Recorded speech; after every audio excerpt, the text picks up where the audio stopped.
What's up, everybody? Welcome to a brand new podcast, episode number 7.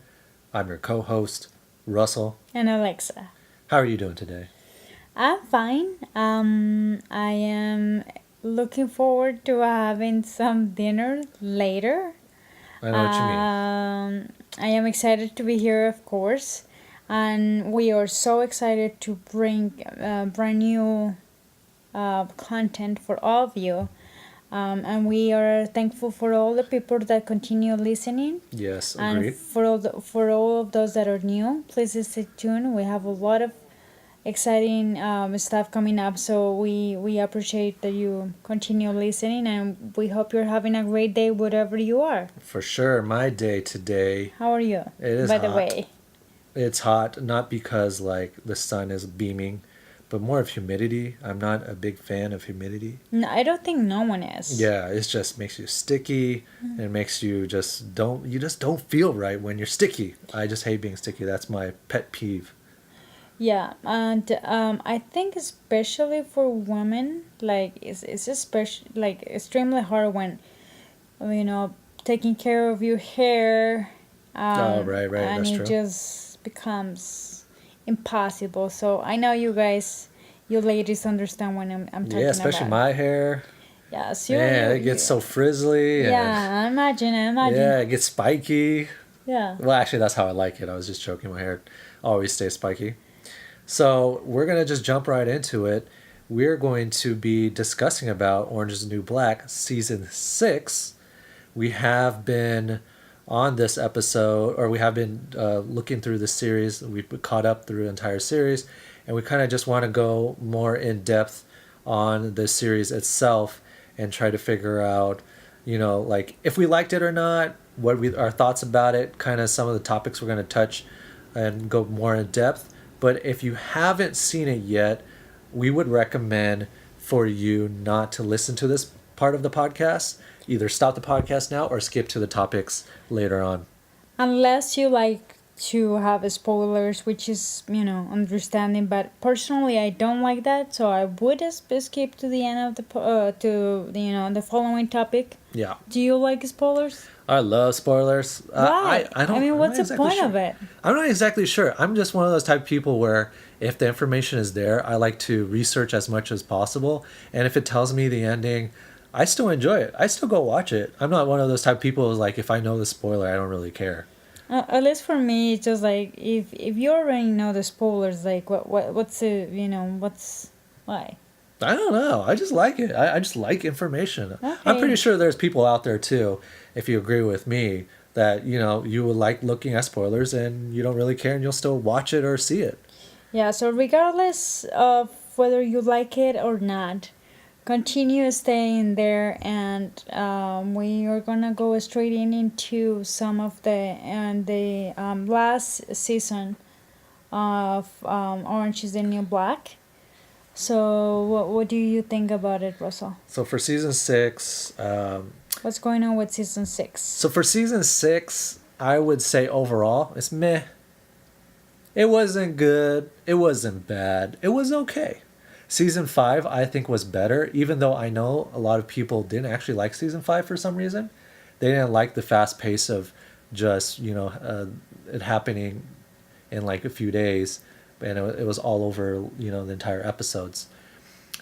Season 4 I thought was the best. I don't remember what season 4 was about. Season 4 is when Pusey Okay. died from the guard. Yeah. Yeah, that was just like a That powerful was- season, and just like everybody yes. getting amped up, trying to figure Yeah. out what is happening, and then that's part of the reason why the riot started, all of that stuff. So I thought season 4 was the amazing one. Season 6 was meh. It was all right for me. There were the standout characters were Caputo, Tasty, the storyline between Diablo, And Blanca. and Blanca, and I think that was about it. Those were the standout characters. Everyone else was okay. They did an okay performance. They didn't do a bad performance. But we'll go more in depth. What was your first thoughts in regards to season I mean, 6? it was different because season 6 was like the beginning of a new kind of chapter, so it was kind of hard to match the relevance that the last season had, just because there was so much going on, and it was built around that. So I think it was good, just to be a breaking point of and a new star. I was disappointed, but not because it was okay. But I think I was just more disappointed by the result of the trial, where Tasty was in, and she was guilty at the end of the day. So I was very disappointed at that, because I was like, okay, you guys did a riot, you did all these things, and at the end of the day, it didn't work. Right. So I kind of see like the more overall picture. Yeah. For me, like the characters that impacted me the most were Tasty. Of course, I think she is very good. She's very eloquent. She is able to carry like a clear message, and she really is the one that wants to like make some justice for her friend. I also liked Mr. Caputo. I think he was the president, like the director of. No, he was the warden, but Yeah, then before. Before, yeah. So he actually ended up quitting his job. And it was very interesting because he stopped just working for like, the sake of working, and he actually started caring for what Tasty, which was his assistant before, was going through. I think it was great that he was able to like, beyond of like all the money that he was getting from his job, he was able to see that there was something that he could actually contribute, and that was able to save her life. So I really like that.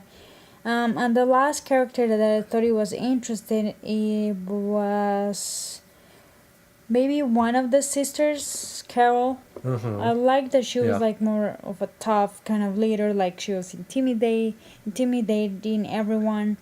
And I think she took over like Red's position of being a leader in the like last prison. So I really like that. Just like to change a little bit of the role. It was awesome. Yeah.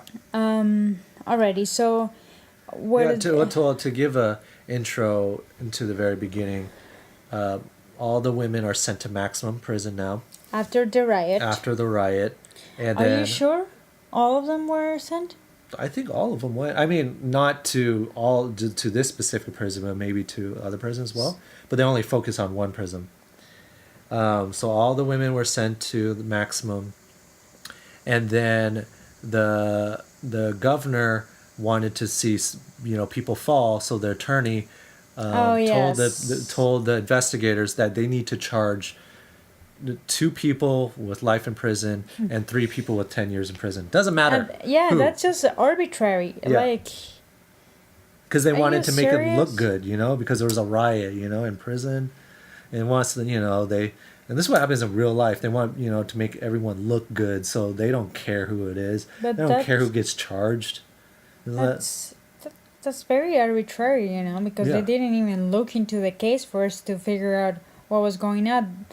They first set those standards, Yeah, Yeah, so that's already kind of corruption from the very top. yeah, So, we were just like lashing on how, corrupt the other guards were and how the inmates were corrupt, but just straight ahead after such a like big conflict, a person like that just says that, it sends the wrong message. Like, what are we gonna be criticizing to like Mr. Caputo and Linda, Yeah. and Figueroa, all those characters that were leaders, but, that were being corrupt as well. But actually, there's someone else before them that was doing something again. right. Yeah, yeah. Wow. Yeah. I didn't even know that. Yeah, so like that's the basis of the story. So we'll kind of get into it. We'll kind of go like down the line of what we thought the interesting topics were throughout the entire series. So the first one, right off the bat, would be Chapman, Alex Voss, and a new character, Madison. So It's basically, actually Madison. Madison, but she would call herself Madison, because she a bad woman. Yeah. You know what I'm saying? She should be called Anison. Yeah, it was actually. What She's do you an think of the annoying. character? What do you think of that new character, Madison? Okay, so it is always interesting to get Yeah, acclimate with new characters yeah, because you're already so used to see the same people doing the same thing that when someone is new, you have to always like give them a chance. yeah. So this person happens to be the inmate that is in the same cell with Chapman. Yep. Is like they're like roommates. I'm sorry. How do you? Bunk mates. I guess bunk. Yes. Top bunk beds. Yeah. Or side by side beds. I don't Yeah. Okay, I wasn't sure, but now okay. So she was nice in the beginning. She wanted to be like a more underdog. Kind of, like a little. No, she wanted to show herself such a strong person. know. Yeah. So she started like. I remember the first time that she was introduced to Chapman. There was only one bed in the room, and Madison didn't complain about sleeping on the floor. So I think I that think that was a different character actually. no, it was the same You sure? character. Yes. Okay. Huh. So it didn't when she didn't complain. It kind of made Chapman feeling more like in charge of having the power because she was like, "There's only one bed here." No, actually, And that was a different character. That was the woman. I forgot her name. The one that. That was with Red. No, Madison was with Red first, and then Chapman was with the girl that killed, that murdered children. I think that was with her. Remember, she was doing her hair. Oh yes, yes, She was doing her hair, yes, and then she yes. was like, "Oh, you know that she murdered her children, right?" Or something like that. Yes, And something really Chapman scary. was like, "Ooh." Yeah, and then they switched Oh, yeah. together. Yeah. So anyway, so I think the first encounter, regardless, I know I misplaced the event. Yeah, but there's a anyway, lot of yeah. different characters. Yeah. So the first encounter was like more that Chapman was being in charge, Yeah. but throughout the whole story, Madison becomes like this like really annoying person, and I think that's the idea of the character, just to be so like annoying and beating Yeah. someone else's toes all the time. Hmm. So, and I think I think she did well because if I got so annoying at her, Yeah, yeah. I didn't like the character either, and but why was- didn't you like it? I don't Like, know. She was maybe, yeah, like you were right. Maybe she acted very well because she was annoying. So maybe that's what the character was supposed to be. I just didn't really like her. She was also second in command to Carol because she always wanted to impress Carol. So, like she always wanted to keep people in line, and she made it, a thing to keep Chapman in line. And then Voss would sometimes just kind of interject and be like, "Stop that! Don't do that! I will do this for you," type of deal. And there was dynamic there with Chapman, Voss, and Battison. And eventually, at the end, they got married, so that was pretty cool. What did you think about that? Chapman and Alex Prison married. got prison marriage. I Yeah. think regardless, marriage is marriage. Yeah, Prison, blah blah blah. yeah, I think it gave them a little more sense of commitment because actually, by the time that they were getting married, Chapman already knew that she was gonna be released early. yeah, So that kind of gave them that sense of like, a hope to continue with their relationship outside of, the the place. So Yeah. I think it was great. yeah. No, I agree. I think that just shows that you can have happiness anywhere, Exactly. even if it's a prison. So I did like that. I thought that was nice. And then for Chapman to get released as well, which I'm actually excited about because I actually think Chapman's storyline is the weakest now. I don't really like her as much anymore But my question is, why did she get released earlier? because remember the story was that they get to release, I forgot how many, a certain amount 20. of prisoners. Yeah, a certain amount of prisoners, like the ones that did the least the least amount, and then they would transfer in more people that are doing worse because the prison system profits off of it. So that's how it really works. Yeah. And was it like arbitrary, or was it like was it random picked, or? No, they like went through the line, and you know how they ranked. Like in the end, Hopper did a ranking system, so the ones that are ranked the with the least amount, they were the ones that got released. And I think yeah, it was interesting. Yeah, so that's cool. I'm glad that Chapman got released. For the next one, with Carol, Barbara, and Frida, what do you That's think of? another circle. Yeah, what do you think of Carol and Barbara? I mean, the story about them was like they were sisters, Yeah. and they had another sister that was much younger than them, and they kill her. Yeah, because they're jealous of her. Yes, because I think she was like an athlete or maybe a dancer or something that required like a lot of commitment. Yeah. So they were gonna actually move to another state so that she could pursue Yeah. her passion or whatever. So they were very frustrated that the household basically moved center everything on her instead of everyone's needs. So they ended up uh, getting rid of her.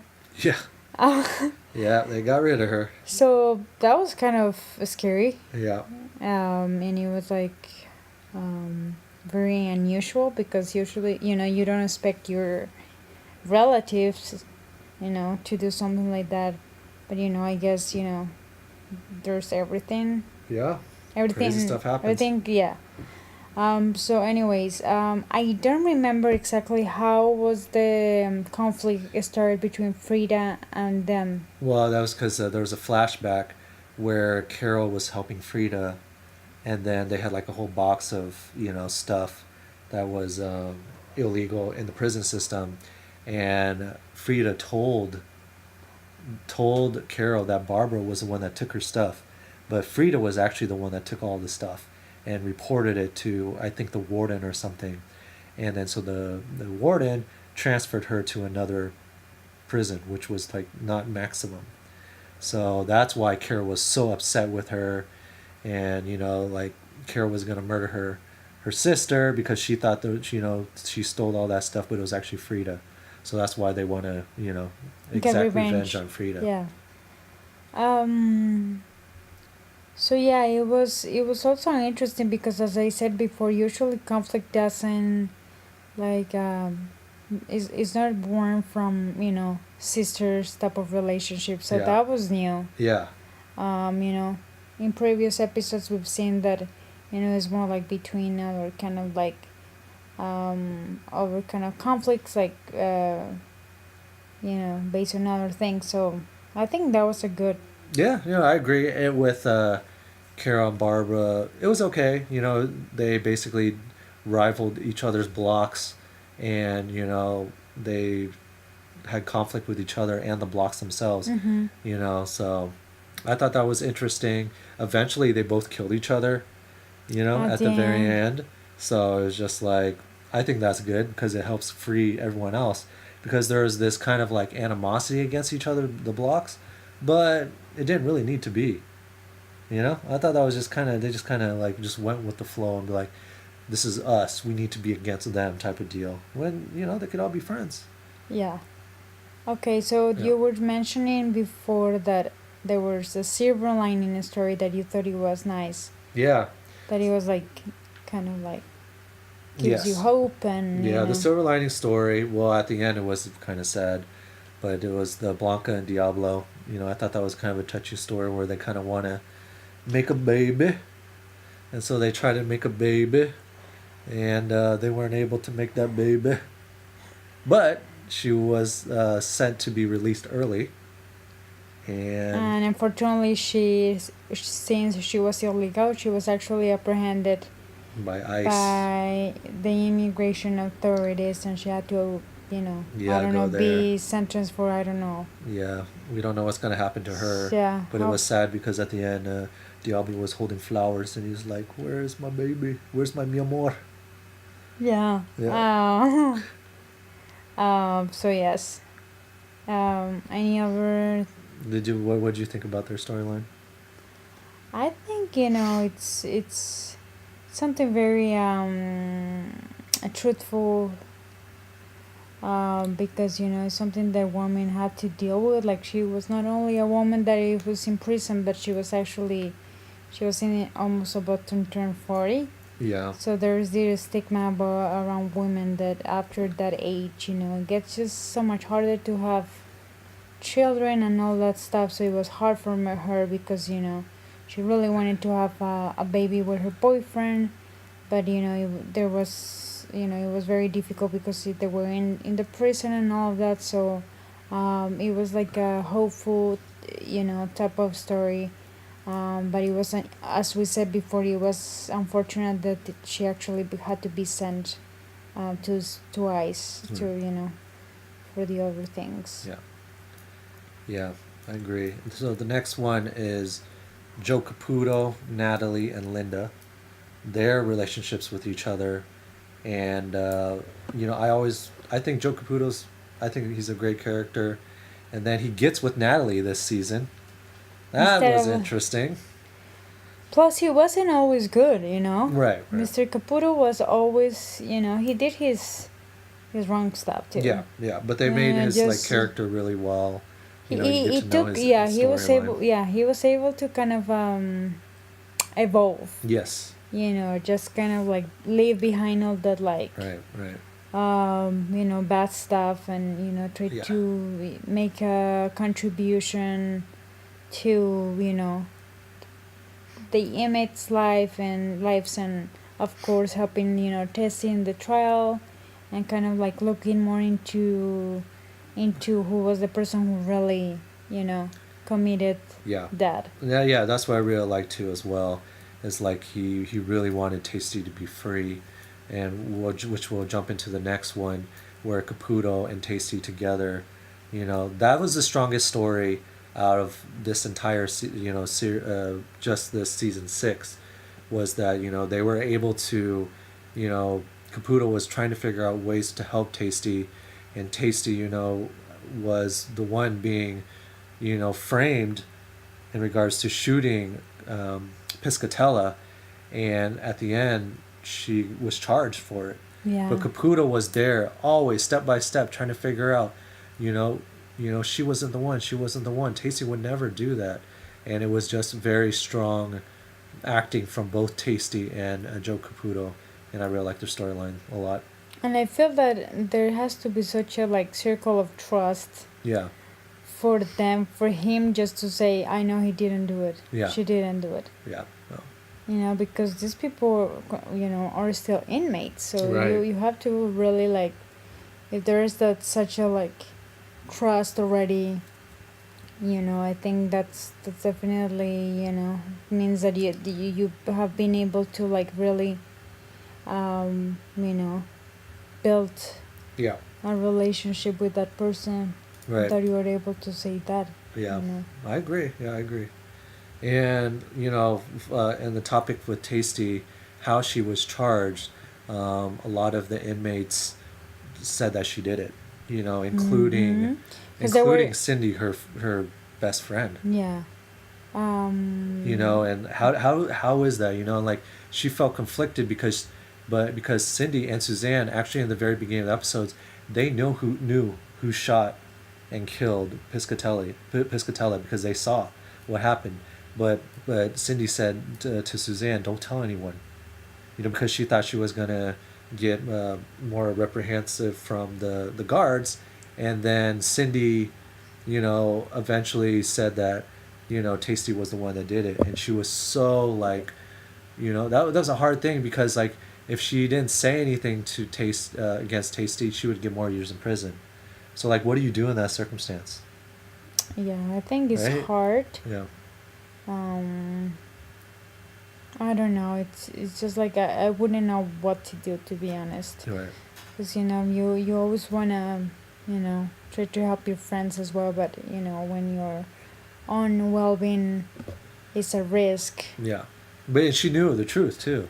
She No, I knew know, that Tasty was not the one that did it, I know. but she had to. So that was unfortunate.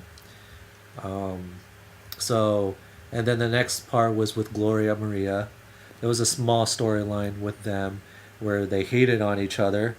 So Gloria said that Maria was the one that was part of the riot, and so Maria got 10 more years in prison.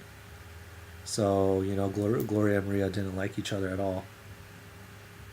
So that was part of the storyline. They're feuding against each other. And then another part of the storyline was the drugs in prison. Who was Oh bringing the yeah. drugs in prison? Daya, was a returning character where she became this crazy person from what we knew, from, being innocent to just trying to do her thing to now shooting, one of the guards to now being part of the drug ring and now taking drugs. Yeah, and I Yeah. think the drugs like theme is something that has been like recurring through all the episodes. Yeah. It's nothing really new. Whether the drugs are brought by the guards or the inmates, Yeah. it's something that is gonna be there no matter what. Yeah. But I think there are so many things that are also making the situation worse. Yeah. Beyond that. Yeah. So Yeah, no, I mean, I agree. Yeah, Daya was the one saying to her mom, Aleda, like, hey, we need to bring in the drugs. And what'd you think of the mom? Since she's out of prison, she can start a new life. She was like, well, I'm going to have to go back to, dealing drugs to get my her her kids, kids because they back. were in Yeah, foster we're in care. foster care. I don't feel especially anything. Yeah. Like it's just like as I said, it's kind of hard because you would say after you were free, why would you do something like that again? Right, right. Yeah. Yeah, it's a very interesting topic. I mean, that one was a pretty interesting one, and she got one of the guards, Hopper, to help her with that, and then Daddy was one of the newer characters, was helping Daya in regards to the drugs and all that stuff, which I thought her character was okay. Daddy's character, she was okay. She was one of the newer ones. I didn't think, like I said, I didn't think good or bad about the newer characters. Mhm. Yeah. Alrighty. So, is there Yeah. any other? Oh, and then there's so yeah, those are kind of the overarching themes of I the kind of. other one was the prison riot, but that was against C Block and D Block because of Karen Barb, and then the other story was with the prison game with the guards, and I thought that was okay. I think with the guards, it was kind of like a backstory. You thought that was okay? No, no, no. I'm saying I think that was okay storyline. Oh. Yeah, it was okay. It was like they put a back burner with the guards. So I thought that was okay. What did you think about the prison guards doing the game? I thought that was disgusting. Yeah. They were just basically taking advantage of the situation that the inmates were so they were just like trying to do something to first gain some power you know and entertain themselves in totally the wrong way. So as we said before, corruption existed like everywhere. So Yeah. and it doesn't have to come from like drugs or things like that, but it can be as small as that. Right. Right. Yeah. So with that, yeah. So those are. I wanted to end because yeah, those are all the overarching themes to the show. I wanted to end with kind of like a question of like how we could answer this. So towards the end of this series, Sophia kind of made a appearance. She wasn't in the show a lot, but Sophia made an appearance, and I thought it was interesting. So basically, Caputo wanted her to do a testimony about how crazy it was during um, her imprisonment in the shoe, and how like the just how crazy it was and what For it's how long like. did she stay? I can't remember. It was like a while. I Yeah, don't she remember. was. I think she was one of the ones that stayed the longest. Yeah, the there. longest. Yeah, So I think they and had Caputo was actually the one that put her there, and so Yeah. he wanted to tell he wanted her to tell her story, so to make MCC look bad, but she was offered by Linda not to tell the story. She would get $300,000, and she would get released early. So my question is, like, what would you do in that sense? That's like super hard. Like, what would you do? Like, how did you feel when Sophia did it? Like, Sophia could have helped, show that MCC is really bad and maybe helped Tasty's case, for her to not get the life in prison. But she thought about herself. I mean, she thought about her family, saying, like, my family needs this money. So, like, what? Like, that's such a hard thing to think of. Like, if you were in her shoes, would you do the same thing? I think there's too much hype about like that we're having this hope of like they are gonna do the right thing, Yeah. but people are gonna just do what's better for them. Right. So basically, one of the episodes is like you fend for yourself. Exactly, you know, So no, you won't make any friends. Basically, you just look out for yourself. type of thing. That's harsh, That's like I in know, but reality, that's just like, when you go to the world and all that stuff, you want to make friends. You want to, make sure that they're loyal and that you're loyal and that you want to help each other out. But if you're just fending for yourself, what's the point, right?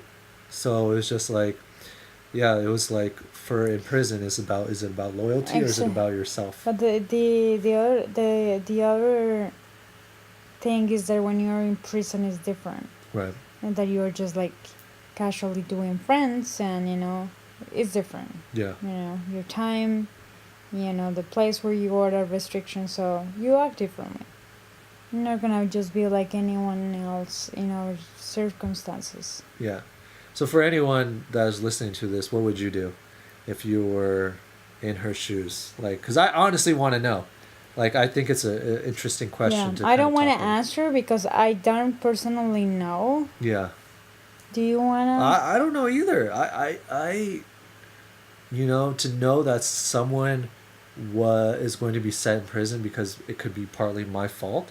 That's good. That's the guilt that you're going to be living forever.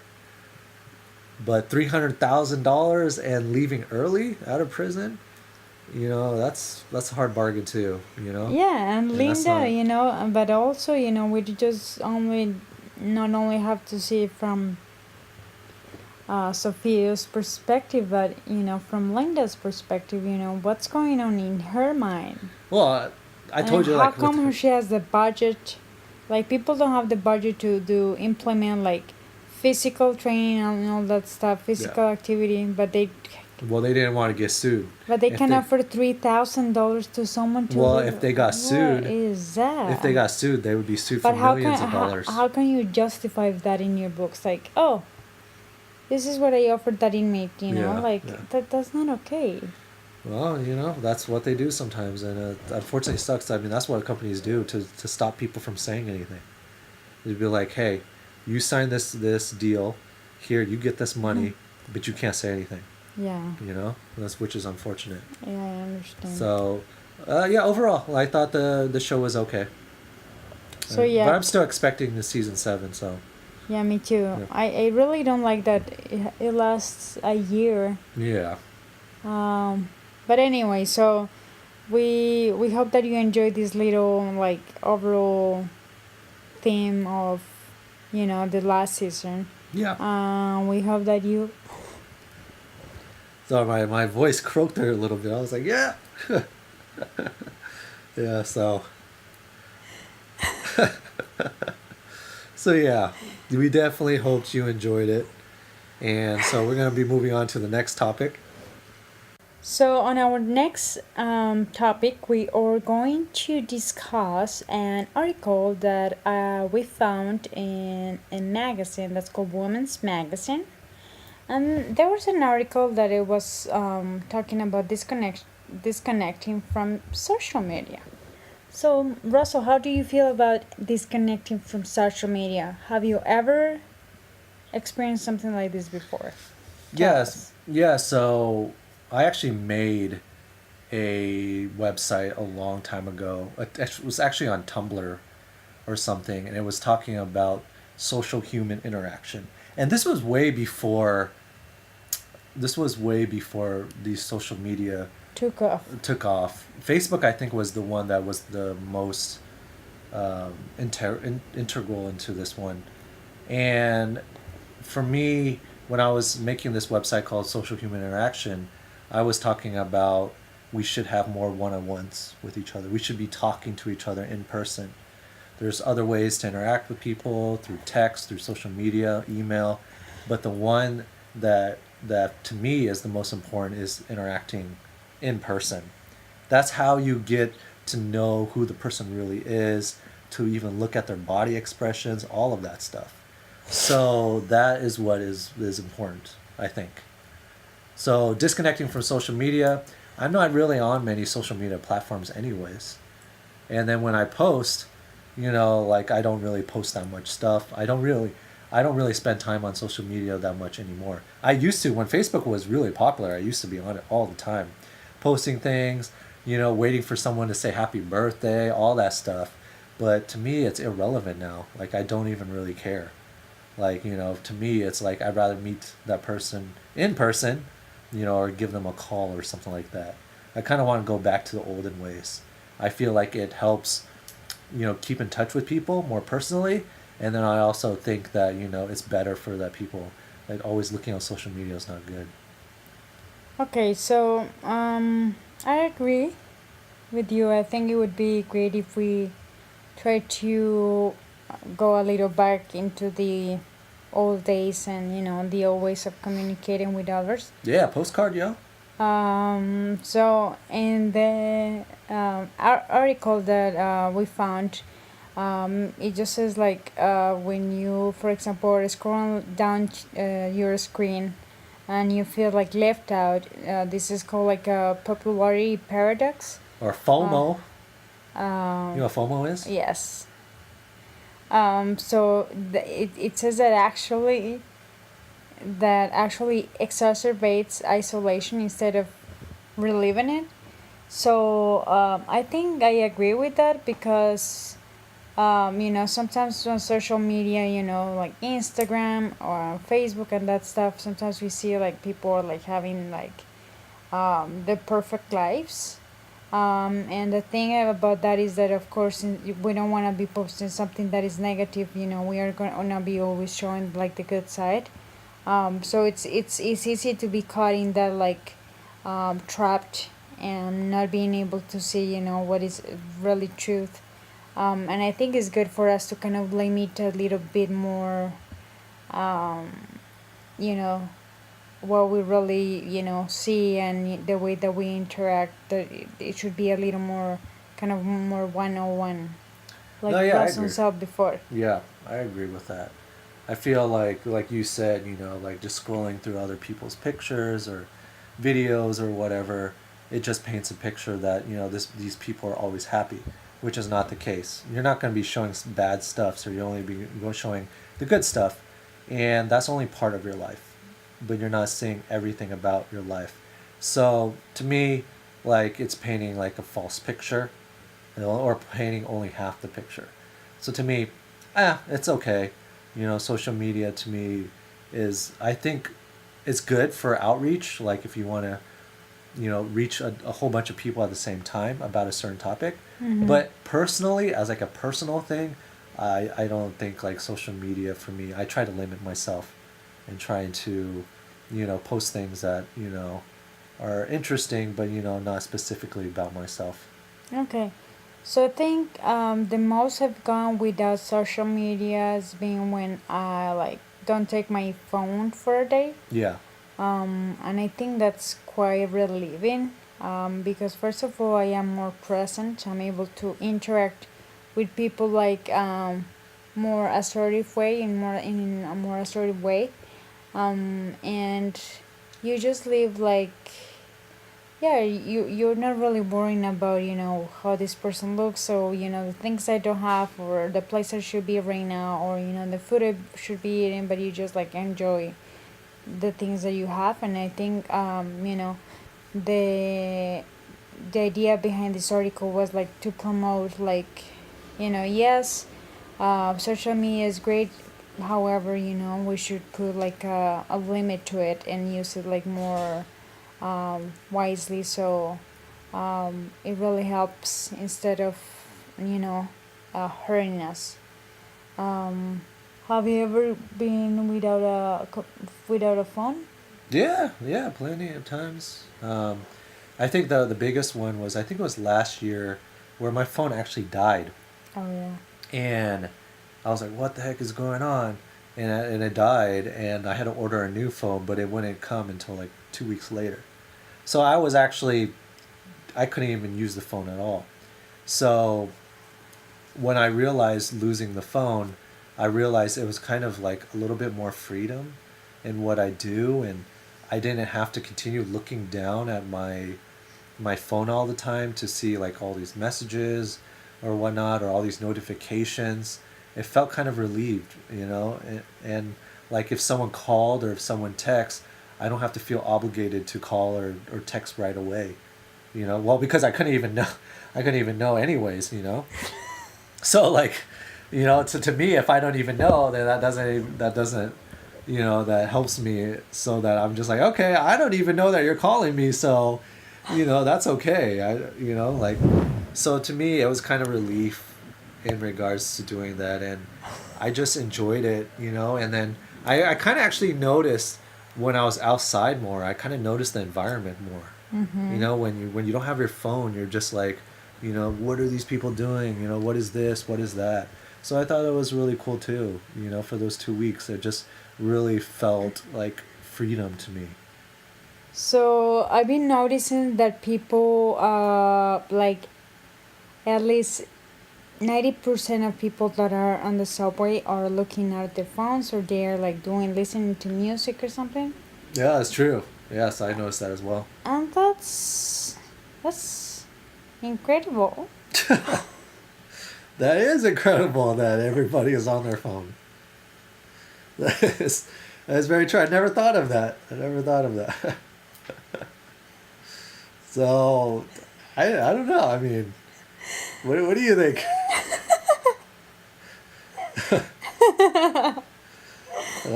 I wasn't thinking of incredible.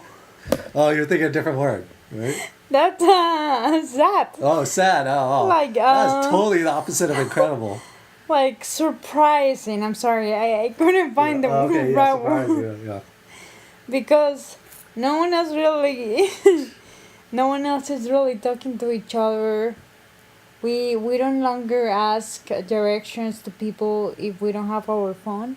Like we rather rely on like what Google says than just like go out and ask someone for something. that's true. But I feel like that's the one thing the phone can help though.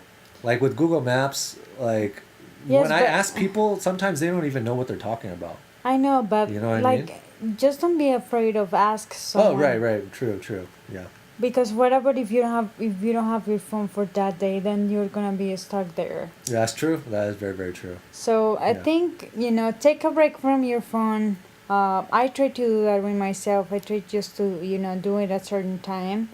Hmm. Just because your eyes hurt too. Just Yeah. try to enjoy and Yeah. do more of the real stuff too. Yeah. Yeah. Um, Yeah. Enjoy it with your friends. Like go out, actually meet people in real life. You can use social media to set up dates or events for people to go to, but just having social media to talk to people, it just doesn't.